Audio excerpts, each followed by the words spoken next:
បងប្អូនថ្ងៃនេះខ្ញុំធ្វើទឹកបន្លែសម្រាប់ផឹករាល់ថ្ងៃពេលផឹកនិងពេលល្ងាចហើយទឹកបន្លែនេះយើង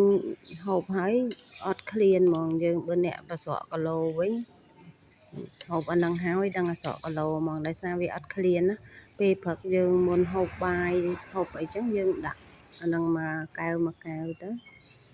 ហើយមានទីមានលឹកម៉ាស់លឹកជ្រលងទឹកសក់ចេកការ៉ុតល្ពៅហើយ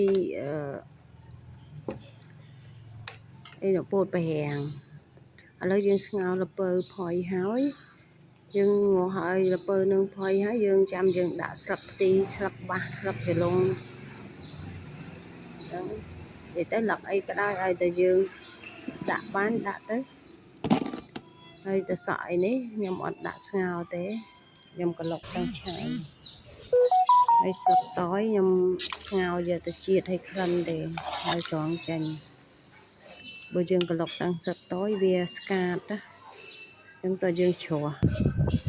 ហើយយើងយកមកក្លុកវាហើយទឹកយើងដាក់មកលៃថាមកល្មមអាចមកខាត់ប៉ុណ្ណា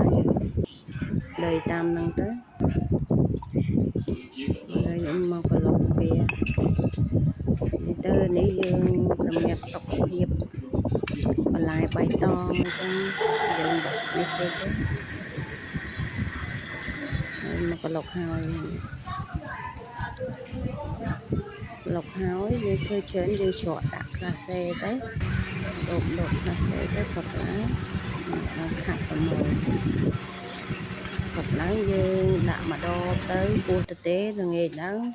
មុនបាយពោះទទេហ្នឹងដាក់ម្ដងទៀតទៅអ្នកស្រក់គីឡូគឺអត់ឃ្លានហ្មងចោះហើយ